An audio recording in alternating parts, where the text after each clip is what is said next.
Embracing connection after losing a life partner in retirement. An opening note of reflection. Morning came like any other. I reached out for 2 cups of coffee. Then I stopped. The table was the same. The chairs were 2, but only one was filled. I sat down, stared at the empty chair across from me. My heart beat slow, but the world felt still. And between the untouched coffee aroma and the morning sun's gentle glow slipping into the room, I realized today was my first day. Truly alone. Hello, I'm Ordinary People, your online neighbor, a fellow retiree. Today, we're going to talk about one of life's deepest, most human transitions, losing a life partner. I know this isn't an easy topic, but that is exactly why we need to speak about it with open hearts, like 2 friends sharing a bench in the park, exchanging stories, not just advice. The awakening moment, losing a life partner after retirement, is a journey no one prepares for. It shakes our sense of identity, belonging, and the future we once imagined. But in this conversation, we'll explore how that loss, as profound as it is, can also open doors to new forms of connection, meaning, and hope. You'll hear from experts like Dr. Robert Waldinger, whose Harvard study on adult development shows us the power of relationships in shaping happiness and health.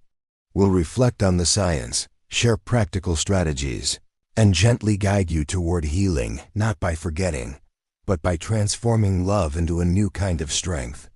If you're feeling the quiet ache of loss, or simply want to understand this journey better, stay with me. This is a space of empathy, education, and above all, hope. The awakening of curiosity science tells us that humans are wired for connection. Dr. Robert Waldinger, director of the Harvard Study of Adult Development, shares a powerful insight. Deep relationships are at the core of a happy and healthy life. When one great relationship ends, our challenge is to find new ways to stay connected to others, to values, and to meaning. This study followed hundreds of people over 80 years, showing that it's not wealth or fame that predicts well-being in later life, but the quality of our relationships.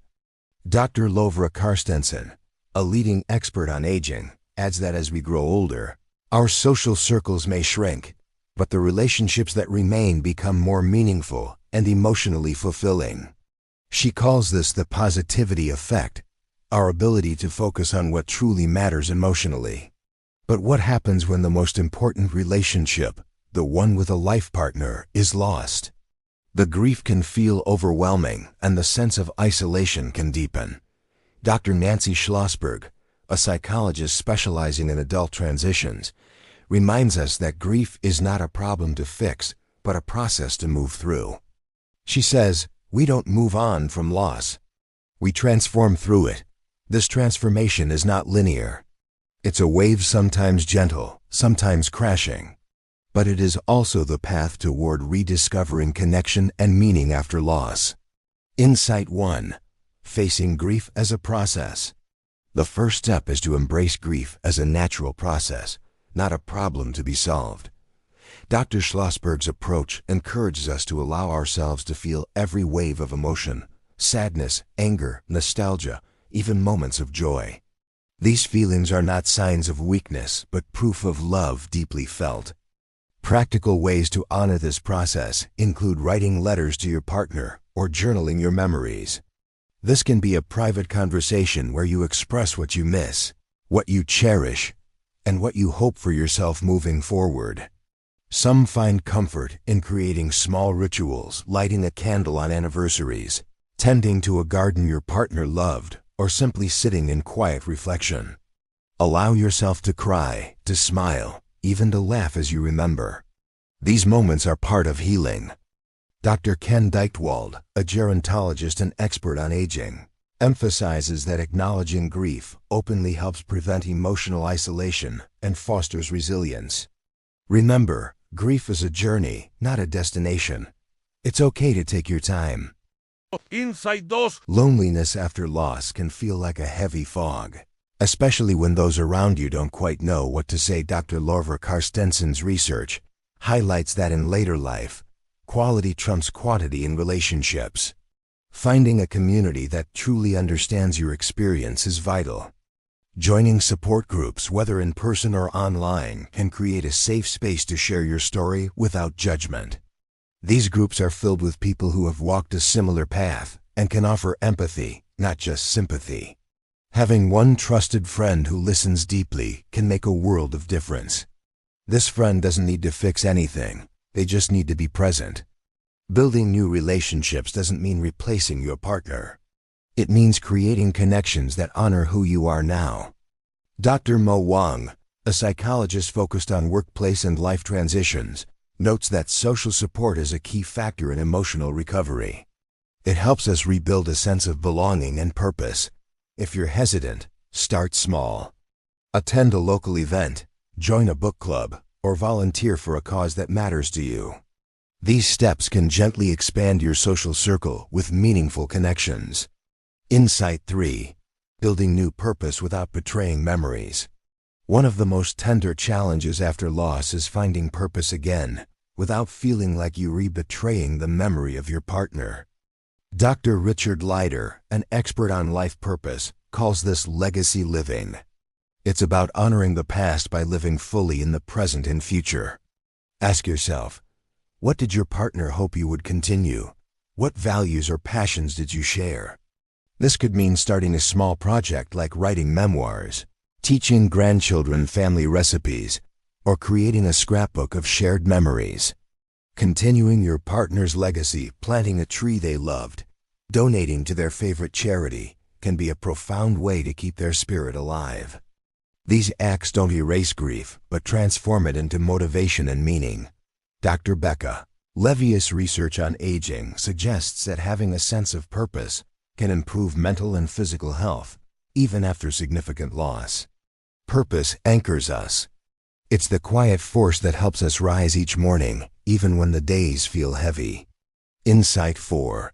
Practicing mindful presence and self-compassion. Grief can sometimes lead us to harsh self-judgment or relentless shoulds. Practicing mindfulness, being present with your feelings without judgment, can ease this inner struggle. Mindfulness invites you to notice your thoughts and emotions as passing clouds, not permanent realities. Self-compassion, as taught by psychologists like Dr. Kristen Neff, encourages treating yourself with the same kindness you would offer a dear friend in pain. Simple daily practices might include mindful breathing, gentle meditation, or writing affirmations that remind you of your worth beyond loss. Dr. Nancy Schlossberg also highlights the importance of recognizing your strengths during transitions. You have survived much already. This practice doesn't erase sadness, but creates space for healing and growth. Insight 5. Engaging in physical activity and nature connection. Physical health and emotional well-being are deeply connected. Dr. Ken Deichtwald emphasizes that staying active after retirement supports mental clarity, mood regulation, and social engagement. Walking in nature, gardening, or gentle yoga can be especially healing. Nature's rhythms offer calm and perspective. Consider joining a walking group or community garden to combine physical activity with social connection. Research shows that exposure to green spaces reduces stress and fosters feelings of peace and renewal. Dr. Mo Wang notes that maintaining a routine that includes movement can help regulate emotions and improve sleep, too often disrupted by grief. Even small steps count. The goal is to nurture your body as you nurture your heart. The final light. Let's dive deeper into what science reveals about resilience after loss. Dr. Becca Levy's work on aging and mindset shows that how we view ourselves in later life impacts our health and longevity. Those who embrace aging with a positive mindset tend to recover better from emotional setbacks. Dr. Robert Waldinger's research also points to emotional granularity, the ability to identify and label our feelings precisely, as a key skill for emotional resilience. Developing this skill helps us respond to grief with more clarity and less overwhelm. Dr. Nancy Schlossberg, her transition theory, explains that successful adaptation to life changes depends on 4 factors: situation, self-support, and strategies.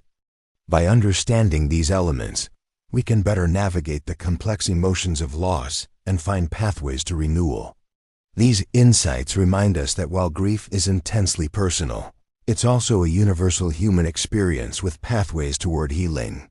From knowing to becoming, losing a life partner in retirement can make the world feel quiet and empty. But love, true love, leaves an echo that never fades. That echo lives in your laughter with grandchildren, in the scent of a favorite meal, in the quiet moments when you choose to rise again. Remember, what is woven into your heart never truly leaves. It changes shape, becoming a quiet strength inside you. If today you feel empty, know this: you are not alone. There are many of us who understand that silence, and who know that beyond it, meaningful days await. Until the next reflection, I'll leave you with this thought. When love no longer walks beside us, and the future feels uncertain, can hope still find a way to bloom? The answer is yes. Because hope is not the absence of grief, but the courage to carry it forward. If this conversation has touched you, I invite you to take one small step today, whether it's writing a memory, reaching out to a friend, or simply breathing deeply and acknowledging your feelings. Your story matters. Sharing it can light the way for others walking the same path. Please join our community, comment, share, subscribe, so we can continue this journey together. I'm Ordinary People, your online neighbor and fellow retiree. Let's live not just as those who have lost, but as keepers of a love that shapes us still. Until next time, take care of your heart.